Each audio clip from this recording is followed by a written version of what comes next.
Bonjour. Alors je suis bien parti sur le grain de Sénévé de Maître Eckhart, donc ce religieux dominicain du XIVe siècle, et je voulais vous lire le troisième strophe qui est très courte aussi, enfin elles sont toutes très courtes.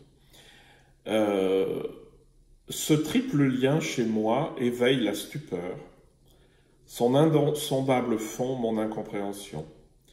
Donc c'est le caractère insaisissable de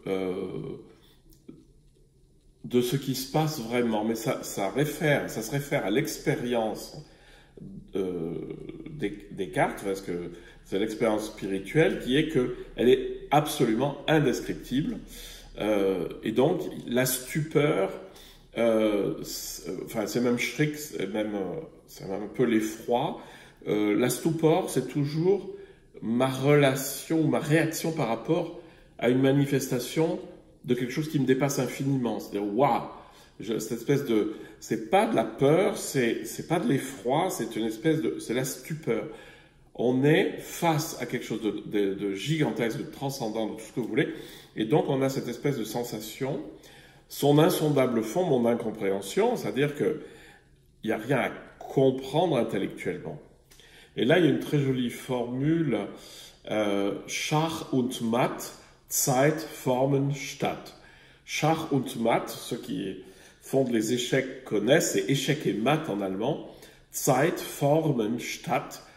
Zeit, c'est le temps, les formes, les lieux, l'espace. Donc, en fait, échec et maths à tout ce qui est de l'ordre du temps, des formes visibles et de l'espace. C'est-à-dire que ça se passe tout à fait ailleurs.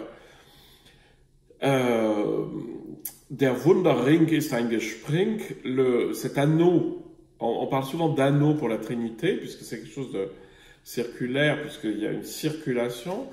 Der Wunderring ist ein Gespring est la source de tout, le fait qu'il y ait de la circulation d'amour à l'intérieur du divin, fait qu'il y a de la création derrière. Ist ein Gespring, voilà. Gar unbeweget steht sein Punkt.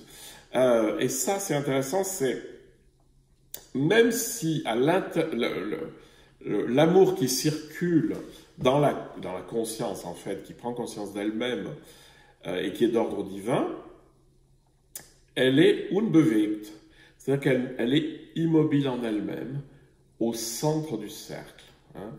Et donc, ça, c'est la définition du poète Boès, qui parle de Dieu comme étant un cercle dont le centre est partout, etc. Et donc, en tout cas, dont le centre, c'est ça. Ce qui est intéressant, c'est le fait de l'immobilité. Et cette immobilité fait référence à l'immobilité intérieure, évidemment. Tout ce que Eckhart raconte, ça se passe pas au ciel, quelque part loin d'ici. Hein, c'est pas vers Thomas Pesquet, à côté de la station internationale.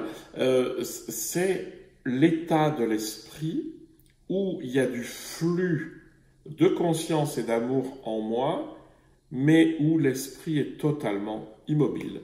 C'est de ça dont il est question dans cette strophe 3.